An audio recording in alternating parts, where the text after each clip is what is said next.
मिठाई बांटने का समय आ चुका है, लड्डू बांटने की कीजिए तैयारी। जी हाँ मित्रों, 29 जुलाई 2023 के दिन सावन के अधिक मास की सबसे पहली एकादशी यानी कि पद्मिनी एकादशी आ रही है। और मित्रों, इस बार 29 जुलाई के दिन 100 साल बाद एक ऐसा अद्भुत महासंयोग बन रहा है जिसके कारण एकादशी का जो महत्व है वो कई गुना बढ़ चुका है। आपको बता दें, इस साल 2023 में सावन के अधिक मास में पद्मिनी एकादशी वाले दिन केंद्र त्रिकोण मूल राजयोग का निर्माण हो रहा है। उसके अलावा इंद्र योग और ब्रह्म योग भी बन रहा है, जिसके कारण एकादशी का जो महत्व है वो और भी ज्यादा बढ़ चुका है। और एकादशी के दिन किए गए व्रत, पुण्य और दान का बहुत ही ज्यादा महत्व प्राप्त होता है।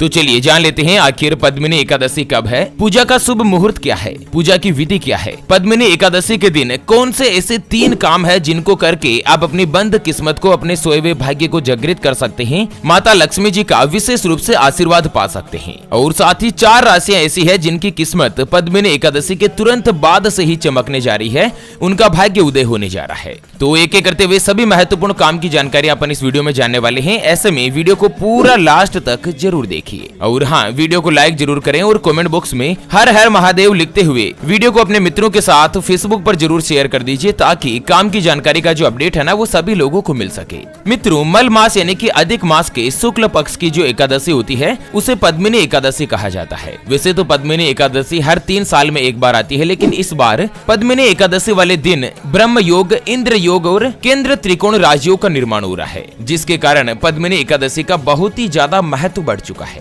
चलिए जान लेते हैं पद्मिनी एकादशी के दिन पूजा के शुभ मुहूर्त और पूजा की विधि के बारे में कि आखिर किस तरह से आपको पूजा करनी चाहिए। और उसके बाद यह भी जानेंगे कि पद्मिनी एकादशी के दिन कौन से ऐसे 3 काम है जिनको करके आप माता लक्ष्मी जी को प्रसन्न कर सकते हैं। उससे पहले आपको एक महत्वपूर्ण बात बताना चाहूंगा कि हिंदू सनातन धर्म में गाय यानी कि गौ माता में 33 कोटि देवी देवताओं के साथ ही साक्षात माता लक्ष्मी जी का वास माना गया है। चाहे वेद हो, पुराण हो, ज्योतिष शास्त्र हो या फिर भागवत गीता, सभी जगहों पर गौ माता की पूजा करने का विधान है। अक्सर जब भी हम घर से बाहर जाते हैं और देखते हैं ना कि यही गौ माता सड़क पर इधर उधर घूमती रहती है, भटकती रहती है और कई बार किसी बड़े वाहन की चपेट में आकर दुर्घटना का शिकार हो जाती है और मारी जाती है। उसके अलावा कई बार गौ माता खाने की तलाश में इधर उधर जाती है, कभी किसी मकान के बाहर तो कभी किसी दुकान के बाहर। कोई भला आदमी होता है, खाने के लिए कुछ दे देता है तो कई बार लोग इनको मारकर धुतकार कर भगा देते हैं। बेचारी बेजुबान है, किसी से कोई शिकायत नहीं करती। जब पेट में भूख बढ़ जाती है और खाने के लिए कुछ नहीं मिलता ना, तो सड़क पर इनको जो कुछ भी नजर आता है, जैसे प्लास्टिक थैलियां, जूते, चप्पल, कपड़े, पॉलीथीन, पत्तल दोने या डिस्पोजल, तो ये उनको खा लेती है और धीरे धीरे ये सभी गौ माता के पेट में जमा हो जाता है। कुछ ही समय पश्चात गौ माता का पेट खराब होकर बड़ी ही बेरहमी के साथ तड़प तड़प कर मारी जाती है। मित्रों, जब भी मैं ये दृश्य देखता हूँ ना, मेरा मन बहुत ही ज्यादा दुखी होने लगता है। हमारी टीम ज्योतिषवाणी के द्वारा इस बार एक अद्भुत महासंकल्प लिया गया है कि पद्मिनी एकादशी वाले दिन एक हरे चारे का ट्रैक्टर मंगाया जाएगा और उसको जगह जगह घुमाकर, जहाँ कहीं भी गौ माता का झुंड इकट्ठा रहता है ना, वहाँ पर ट्रैक्टर को घुमा घुमा कर गौ माता को हरा चारा खिलाया जाएगा, उनको भरपेट भोजन कराया जाएगा। कम से कम 1 साल में एक दिन तो ऐसा हो जिस दिन कोई भी गौ माता भूखी नहीं रहे। और मित्रों, हमारे इस महासंकल्प को पूरा करने के लिए हमें आपके सहयोग की आवश्यकता है। तो अभी जो आप ये स्क्रीन पर QR देख पा रहे हैं ना, श्री हरि ज्योतिष के नाम से, इस पर आप अपनी श्रद्धा अनुसार गौ माता के हरे चारे के लिए 11, 21, 51, 101 या 501 रुपए या 1100 रुपए, जो भी मित्रों आप आर्थिक सहयोग करना चाहो या सावन के पवित्र महीने में गौ माता के हरे चारे के लिए दान करना चाहो, वो आप इस QR के ऊपर जरूर कीजिए।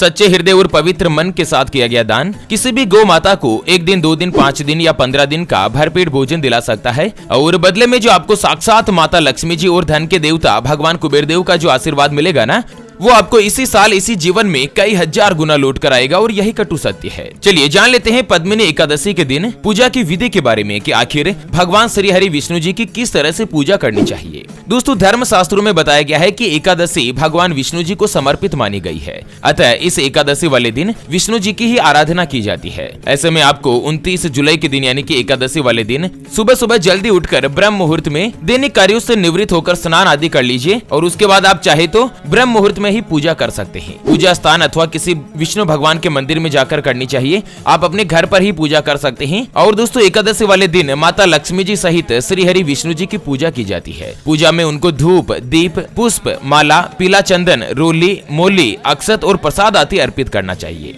भगवान को प्रसाद के रूप में केवल फलाहार ही अर्पित करें। भगवान की आरती करके प्रसाद सभी लोगों में बांटें और स्वयं भी ग्रहण करें। इस दिन अन्न और नमक का त्याग करें और साथ ही ब्रह्मचर्य के साथ रहते हुए भक्ति भाव के साथ द्वादशाक्षर मंत्र का जाप करें। दोस्तों अगर आप विधि विधान के साथ इस तरह से पूजा अर्चना करेंगे ना तो भगवान श्री हरि विष्णु आपके ऊपर प्रसन्न होंगे और साक्षात माता लक्ष्मी जी आपके ऊपर विशेष रूप से मेहरबान होगी। कुछ ऐसे विशेष काम है जो कि एकादशी वाले दिन भूल कर भी नहीं करने चाहिए। सबसे पहले तो शारीरिक संबंध नहीं बनाएं। दूसरा, एकादशी वाले दिन बाल नहीं कटवाएं और किसी भी गौ माता का अपमान नहीं करें। कोई भी विधवा महिला, गरीब महिला या कोई भी कुंवारी कन्या या घर की अपनी धर्म पत्नी किसी को भी अपशब्द नहीं करें और सभी का सम्मान करें। और पद्मिनी एकादशी वाले दिन तामसिक चीजों का सेवन नहीं करें। मांस, मदिरा वगैरह इनका आप कभी भी इस्तेमाल नहीं करें। मछली वगैरह, अंडे वगैरह ये सभी कभी एकादशी वाले दिन काम में नहीं लें। और दोस्तों एकादशी वाले दिन इंद्र योग और ब्रह्म योग दो ऐसे अद्भुत महासंयोग बन रहे हैं जिससे एकादशी का जो महत्व है ना वो और भी ज्यादा बढ़ चुका है। और एकादशी का जो उद्यापन है वो दोस्तों द्वादशी के दिन आप सुबह कर सकते हैं। अच्छा, जो भी व्यक्ति सच्चे श्रद्धा भाव के साथ पद्मिनी एकादशी का व्रत करता है और भगवान विष्णु जी की पूजा अर्चना करता है ना तो उसको तपस्या और यज्ञ के बराबर ही फल प्राप्त होता है और अंत में भगवान विष्णु लोक की प्राप्ति होती है। चलिए अब जान लेते हैं पद्मिनी एकादशी के बाद 4 राशियां ऐसी है जिनकी किस्मत एकदम से चमकने जा रही है। माता लक्ष्मी जी उनके ऊपर विशेष रूप से मेहरबान होने वाली है। तो चलिए सबसे पहली जो भाग्यशाली राशि की अगर बात करें तो वो आती है कर्क राशि, जिनके नाम का पहला अक्षर ही, हु, हे, हो, डा, डी, डू, डे और डो से शुरू होता है। उनकी कर्क राशि होती है। दोस्तों 29 जुलाई 2023 से ही कर्क राशि वाले लोगों के लिए धन संबंधी मामलों में आपकी जो पोजीशन है वो बहुत ही अच्छी रहने वाली है। कार्य क्षेत्र में आपको कोई भी बड़ी उपलब्धि हासिल होगी और ये आपके लिए सबसे बेहतर होगा। आर्थिक मामलों में आपको कर्ज देने से जरूर बचना चाहिए। सावन के महीने में कर्क राशि वाले भूल कर भी किसी को उधार नहीं दें,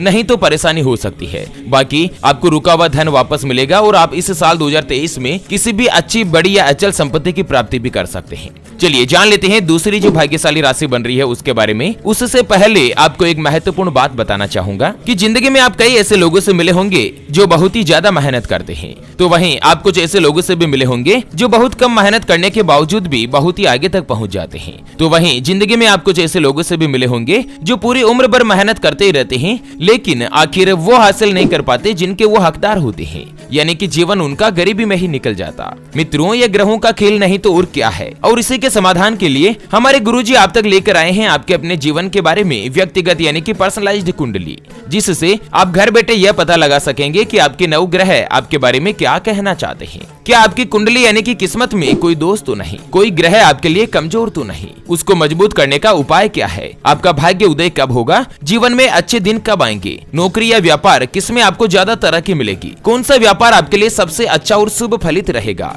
आपके लिए भाग्यशाली रत्न कौन सा है, उसके बारे में कंप्लीट जानकारी हम आपको कुंडली रिपोर्ट में बताने जा रहे हैं, जिसको अभी जो आप ये स्क्रीन पर नंबर देख पा रहे हैं ना उसके ऊपर व्हाट्सएप पर संपर्क करके आप हमारे गुरुजी से बात कर सकते हैं और अपने भविष्य की महाकुंडली के बारे में जान सकते हैं। और हाँ दोस्तों, कुंडली बनवाना या गुरुजी को कुंडली दिखाना फ्री नहीं होता है। इसके लिए 251 रुपए की फीस देनी होती है और फ्री में थोड़ा बहुत ऐसे कुछ भी नहीं बताया जाता। ऐसे में आप फालतू फोन करके अपना स्वयं का और गुरुजी का दोनों का समय खराब मत कीजिए। अगर आपकी कोई भी समस्या है जिसका आप समाधान चाहते हैं, जैसे कि व्यापार में आपको लगातार नुकसान हो रहा है, घर में धन की कमी बनी रहती है, आर्थिक स्थिति लगातार खराब हो रही है, पैसा कमाते हैं लेकिन आपकी बचत नहीं हो पाती, या आपके ऊपर कर्ज हो चुका है जिसको आप चुका नहीं पा रहे हैं, आपका विवाह का योग नहीं बन रहा है, बहुत जगहों पर आप रिश्ता देख देख कर आखिर थक चुके हैं, परेशान हो चुके हैं, लेकिन कहीं पर भी कोई भी रिश्ता फाइनल नहीं हो पाता, या रिश्ता होकर बार बार टूट जाता है, पति पत्नी के बीच आपस में बनती नहीं है, घर परिवार में लड़ाई झगड़ा बना रहता है, या आपको संतान का सुख नहीं मिल रहा है, बच्चों का पढ़ाई में मन नहीं लगता, बच्चे लगातार सरकारी नौकरी या किसी अच्छी नौकरी की तलाश कर रहे हैं लेकिन कंपटीशन एग्जाम में उनको सफलता नहीं मिल पा रही है।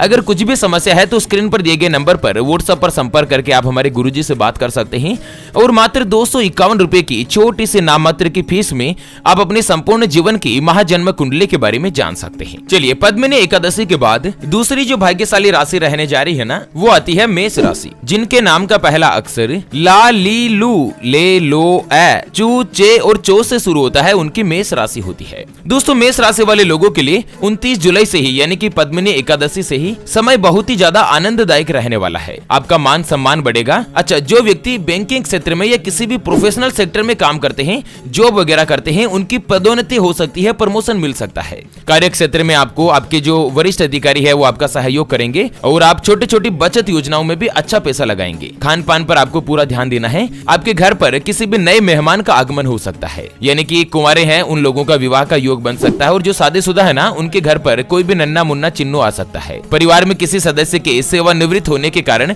घर में किसी भी मांगलिक कार्यक्रम का आयोजन हो सकता है। कुल मिलाकर मेष राशि वाले लोगों के दिन पद्मिनी एकादशी के बाद से ही बहुत ही अच्छे होने जा रहे हैं। चलिए अगली और अंतिम जो भाग्यशाली राशि रहेगी ना, वो आती है धनु राशि, जिनके नाम का पहला अक्षर ये यो भा भी भू ध फ ढ और बे से शुरू होता है, उनकी धनु राशि होती है। दोस्तों पद्मिनी एकादशी का दिन धनु राशि वाले लोगों के लिए अच्छे लाभ का संकेत दे रहा है। आपको कोई भी नई संपत्ति मिल सकती है और आपको अपनी दिनचर्या बनाए रखनी चाहिए। अगर आप घर परिवार की जिम्मेदारियों से पीछे हटेंगे ना, तो नुकसान भी हो सकता है। आपके प्रतिस्पर्धी आप पर हावी होने की कोशिश करेंगे, जिसे आपको नजरअंदाज करना है। बाकी समय और परिस्थितियां एवरेज आपके फेवर में होगी। भाग्य का पूरा साथ मिलेगा और माता लक्ष्मी जी के आशीर्वाद से धन संबंधी लगभग परेशानियों का समाधान होगा। तो चलिए इसी के साथ फिलहाल के लिए इस वीडियो को यहीं पर देते हैं विराम। फिर से होंगे हाजिर एक और नई और काम की जानकारी के साथ। तब तक के लिए ओम नमः शिवाय, जय श्री कृष्णा, जय श्री राधे मित्रों।